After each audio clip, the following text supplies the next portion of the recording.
പ്രിയമുള്ള പ്രേക്ഷകരെ നമസ്തേ. നമ്മുടെ ചർച്ച ചെയ്യുന്ന ജ്യോതിഷ വിഷയം സൂര്യൻ്റെ മീനമാസത്തിലേക്കുള്ള ചാരവശാലുള്ള പ്രവേശനവും ശുഭാശുഭ ഫലങ്ങളുമാണ്. ഒരു മാസക്കാലമാണ് സൂര്യൻ ഒരു രാശിയിൽ നിൽക്കുക. 12 രാശികളിലും സൂര്യൻ ഓരോ രാശികളിലും മാറി മാറി സഞ്ചരിച്ച് ഇപ്പോൾ സൂര്യൻ മീനൻ രാശിയിലേക്ക് പ്രവേശിച്ചിരിക്കുകയാണ്. സൂര്യൻ മീനൻ രാശിയിലേക്ക് പ്രവേശിച്ചത് 1201 മീനമാസം 1-ാം തീയതി, അതായത് 2026 ഏപ്രിൽ മാസം 15-ാം തീയതി കാലത്ത് 1 മണിക്കാണ്. ആ സമയത്തായിരുന്നു മീനരവി സംക്രമം നടന്നത്. കഴിഞ്ഞ 2 മാസക്കാലമായി സൂര്യൻ ശത്രുക്ഷേത്രത്തിലായിരുന്നു, മകരത്തിലും കുംഭത്തിലും. യഥാർത്ഥത്തിൽ സൂര്യൻ്റെ ബലം, സൂര്യൻ്റെ പ്രഭാവം ആരംഭിക്കുന്നത് മീനൻ രാശിയിൽ, സ്വന്തം സുക്ഷേത്രമായ മീനൻ രാശിയിൽ പ്രവേശിക്കുന്ന സമയം മുതലാണ്. ഏതായാലും ഈ മീനമാസക്കാലം ഓരോ രാശിക്കാരുടെയും ശുഭാശുഭ ഫലങ്ങൾ എപ്രകാരമാണെന്ന് നമുക്ക് ചിന്തിക്കണം. മീനൻ രാശിയിൽ നിൽക്കുന്ന സൂര്യന് വരാഹമിഹിര ആചാര്യൻ പറഞ്ഞിരിക്കുന്ന ആശ്രയഫലം ഇപ്രകാരമാണ്: തോയോത്ഥ പണ്യ വിഭവ വനിതാധൃത അന്ത്യേ. ഇദ്ദേഹം വനിതകളാൽ ആദരിക്കപ്പെടും. 1. തോയോത്ഥ പണ്യ വിഭവ, ജലവുമായി ബന്ധപ്പെടുന്ന ക്രയവിക്രയങ്ങളിലൂടെ ഇദ്ദേഹത്തിന് ധാരാളം സമ്പത്ത് ലഭിക്കും. അതിനാൽ ഈ മീനമാസം എന്ത് വന്നാലും ഗൾഫിൽ ഇന്ന് നേരിടുന്ന, മിഡിൽ ഈസ്റ്റിൽ നേരിടുന്ന ഇറാൻ അമേരിക്ക യുദ്ധത്തിലൊക്കെ തന്നെ ഒരു തീരുമാനം, വെള്ളത്തിലൂടെയുള്ള ചരക്ക് ഗതാഗതം അല്ലെങ്കിൽ ഓയിൽ റിഫൈനറിയുമായി ബന്ധപ്പെടുന്ന വിഷയത്തിലൊക്കെ തന്നെ തീരുമാനങ്ങൾ ഉണ്ടാകാൻ പര്യാപ്തമാകും ഈ മീനമാസത്തിലെ സൂര്യനെന്ന് നമുക്ക് പ്രാർത്ഥിക്കാം. സൂര്യൻ മീനമാസത്തിൽ അങ്ങേയറ്റം അത്യുച്ചത്തിൽ രാശിയിലേക്ക്, ഉച്ചരാശിയിലേക്ക്, മേടത്തിലേക്ക് പ്രവേശിക്കുന്ന സമയമാണ്. അതിനാൽ മീനത്തിൽ സൂര്യന് വളരെയധികം പ്രാധാന്യമുണ്ട്. സൂര്യൻ ചുട്ടുപൊള്ളുന്നൊരു ഗ്രഹമാണ്. അതിനാൽ തൻ്റെ പരിസരത്തിനെ മുഴുവനും എന്തു ചെയ്യും? തൻ്റെ രശ്മികളാൽ സൂര്യൻ അങ്ങേയറ്റം എന്ത് ചെയ്യും? പീഡിപ്പിക്കും. സൂര്യാതാപം ഏൽക്കേണ്ട സമയമാണ്.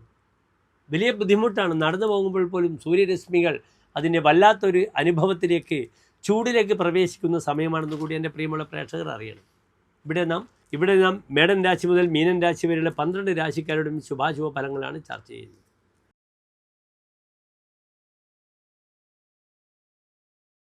മകം പൂരം ഉത്ര നക്ഷത്രത്തിൻ്റെ ആദ്യത്തെ 15 നാഴിക വരുന്ന 2.25 നക്ഷത്ര സമൂഹം. ഇവിടെ സൂര്യൻ നിൽക്കുന്നത് ഈ 12 രാശികളിലും ചിങ്ങൻ രാശിക്കാർക്ക് അങ്ങേറ്റം ദുർബലമായ 8-ാം ഭാവത്തിലാണെന്ന് അറിയുന്നത്. ചോദ്യത്തിൽ ഏറ്റവും ദുർബലമായ ഭാവമാണ് അഷ്ടമഭാവം. ഷഷ്ടം ദ്വാദശം അഷ്ടമഞ്ച മുനിയോ ഭാവാൻ അനിഷ്ഠാൻ വിദുഹു. 6, 8, 12 ഭാവങ്ങൾ വളരെ ദുരിതങ്ങളാണ്. അവിടെ നിൽക്കുന്ന ഗ്രഹം ദോഷങ്ങളെ വളരെയധികം പ്രദാനം ചെയ്യുമെന്നറിയണം. ഇവിടെ 8-ൽ സൂര്യൻ വരുമ്പോൾ നല്ല ഫലമല്ല പറഞ്ഞിരിക്കുന്നത്. സ്വൽപാത്മജോ നിധനകേ വികലക്ഷണ. വരാഹമിഹിര ആചാര്യൻ എന്താണ് പറഞ്ഞത്? സ്വൽപാത്മജ, സന്താന വിഷയത്തിൽ ക്ലേശങ്ങൾ ഉണ്ടാകാം. നിധനകെ 8-ാം ഭാവത്തിൽ നിൽക്കുമ്പോൾ വികലക്ഷണ, നോട്ടത്തിന് വൈകല്യങ്ങൾ ഉണ്ടാകുമെന്നാണ്. കണ്ണുകളെ ശ്രദ്ധിക്കണം. സ്വതേ ചിങ്ങൻ രാശിക്കാർക്ക് പറഞ്ഞ രോഗങ്ങളാണ് കുക്ഷി, അക്ഷിജ, വയറും കണ്ണും. അതിനാൽ വയറിനും കണ്ണിനും വളരെയധികം ബുദ്ധിമുട്ടുകൾ വരാം ഈ ഒരു സമയത്ത്. കണ്ണുകളെ വളരെ ശ്രദ്ധിക്കണം. നേത്രസംബന്ധമായ രോഗങ്ങൾ വരാം. ചമത്കാര ചിന്താമണിയിൽ ഇപ്രകാരം പറഞ്ഞിരിക്കുന്നു: ക്രിയാലംബട സ്തഷ്ടമേ കഷ്ടഭാഗി വിദേശീയതാരാൻ ഭജത് വാപ്യവസ്തു. താൻ ആഗ്രഹിക്കാൻ പാടില്ലാത്തത് ആഗ്രഹിക്കും. അതിനെക്കൊണ്ട് ബുദ്ധിമുട്ടുകൾ വരും.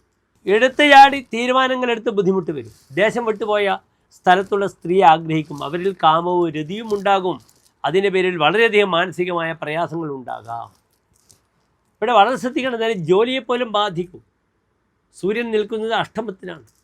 ലഗ്നാധിപനായ ഗ്രഹം ദുസ്ഥനാണ്. ദുസ്ഥേ ലഗ്നമതോ നിരോധനം ഉപയോഗിച്ച് അജ്ഞാതവാസം ഭയം ഇതര ക്രിയാഭിഗമനം സ്ഥാനച്യുതിഞ്ച ആപദം. തനിക്ക് സ്ഥാനം നഷ്ടപ്പെടും, ആപത്തുകളുണ്ടാകും, നിരോധനങ്ങളുണ്ടാകും കാര്യങ്ങൾക്ക്. അജ്ഞാതവാസം, ദേശം വിട്ടു പോകേണ്ടുന്ന അവസ്ഥ വരും. അതിനാൽ വളരെ ജാഗ്രത പാലിക്കണം ഈ ഒരു മാസക്കാലം ചിങ്ങൻ രാശിക്കാരെന്ന് ഞാൻ പ്രത്യേകം പറയട്ടെ. വസു ക്ഷീണത ദസ്യുതോവാ വിലംബ. കള്ളന്മാർ തൻ്റെ കാശ് കൊണ്ടുപോകും, അല്ലെങ്കിൽ ഗവൺമെൻറ് അപഹരിക്കും. വളരെ ശ്രദ്ധിക്കണം.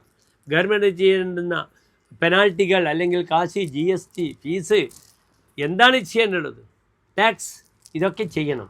അല്ലെങ്കിൽ ഗവൺമെൻറ് പിഴയിടും. ആദ്യത്തെ സർക്കാരാണ്, ഗവൺമെൻറ്റാണ്. ഗവൺമെൻറ്റിൻ്റെ കോപം തനിക്കെതിരെ വരും. അതിനാൽ വളരെയധികം ശ്രദ്ധിക്കുക. താൻ അന്നന്ന് ചേർന്ന കർത്തവ്യങ്ങൾ ചെയ്തില്ലെങ്കിൽ സെൽ ടാക്സ് മുതലുള്ള എല്ലാ വിഷയങ്ങളിലും തനിക്ക് ബുദ്ധിമുട്ട് വരുന്നതാണ്. ശ്രദ്ധിക്കണം.